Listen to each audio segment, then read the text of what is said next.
Tulips form plantation అంటే రోజన్ గోడే అంటారు. ఇది మౌంట్ వెర్నాన్లో ఉందన్నమాట.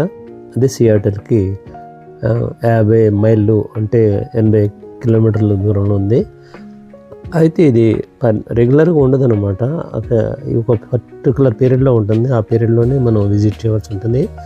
అది ఆన్లైన్లో చూసుకుని నెట్లో చూసుకుని ఇది ఎప్పుడు ఉంది, టైమింగ్స్ ఏంటి తెలుసుకుని మనం టికెట్ తీసుకుని వెళ్ళాలన్నమాట. చాలా పెద్ద ల్యాండ్లోను ఇలా డిఫరెంట్ కలర్స్ ఇంకో అలా పెయింట్ చేస్తూ న్యాచురల్గా ఎలా ఉందో అలా దించేశారన్నమాట అక్కడ. సో ఇలా చాలామంది విజిటర్స్ వస్తుంటారు. చూడడానికి చాలా ఆహ్లాదకరంగా ఉంది. పచ్చడి వాతావరణంలో రంగురంగుల పువ్వులు, అలాగే బ్యాక్ సైడ్ కొండలు కూడా బాగా కనిపిస్తున్న ఈ ప్రకృతిలో నిజంగా ఎలాంటి పొల్యూషన్ లేదనమాట.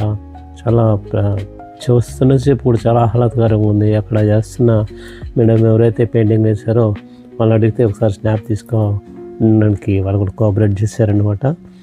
సో చాలా బాగుంది. సో నిజంగా అక్కడ చూస్తే అగ్రికల్చర్ ల్యాండ్ అవన్నీ చూస్తుంటే పొలాలు, ఈ పంట కాలువల్లో చిన్న బోదెలు అంటారు చూడండి, చిన్న కాలువలా ఉంటుంది. ఒక చెనికి మధ్యలో కనెక్ట్ అయ్యి అలాంటి కెనాల్స్ కూడా ఉన్నాయన్నమాట. సో ఇక్కడ మనగా చాలా బయట కార్లు పెట్టుకోవడానికి కూడా పార్కింగ్ చాలా బాగుంది. సో మేము ఈవినింగ్ 6 o'clock వెళ్ళాము. యాక్చువల్గా 7కి క్లోజ్ అయిపోతుంది. 7 o'clock కూడా యూఎస్లో వెళ్తుంటుంది. అయితే ఇక్కడ ఈ పారాగ్లైడింగ్ అన్నది వీళ్ళకి సంబంధించింది కాదనమాట. అక్కడ ఏదో టూరిస్ట్ ప్లేస్లో ఆ ఫెసిలిటీ ఉందంట. వాళ్ళు ఇలాగా తిప్పి చూపిస్తారని తెలిసింది. సో అది ఈ దీనికి సంబంధం లేదన్నమాట. సో లాస్ట్లో మేము వచ్చే ముందు అలాగా ఫామ్లోకి వస్తే నేను షూట్ చేసి పెట్టడం జరిగింది అనమాట. అయితే కలర్స్ చూసారా అసలు రెడ్ కానీ ఎల్లో కానీ ఏ విధంగా ఉన్నాయో. సో ఈ విధంగా మనకి ఎంజాయ్ చేయడానికి చాలా మంచి ప్లేస్ అనమాట.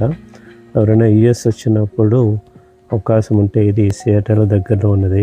దగ్గరంటే మరీ దగ్గర కాదు, 50 మైళ్ళు అంటే 80 కిలోమీటర్ల దూరంలో ఉందన్నమాట. సో యూఎస్లో కూడా ఎలాగ అగ్రికల్చర్ ల్యాండ్స్ ఉంటాయి అంటే ఇది మనకి చూడాలని అనిపిస్తే మాత్రం కంపల్సరీగా విజిట్ చేస్తే చాలా బాగుంది. నాకైతే బాగా నచ్చింది.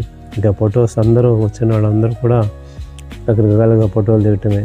సో ఈ వీడియో కనుక మీకు నచ్చినట్లయితే సబ్స్క్రైబ్ చేయండి. అలాగే మీ ఫ్రెండ్స్ సర్కిల్కి షేర్ చేయండి. లైక్ అన్నది నచ్చితే మీరు చేస్తారు. నేను లైక్ చేయమని అడగటం నేను ఏ వీడియోలో కూడా అడగను.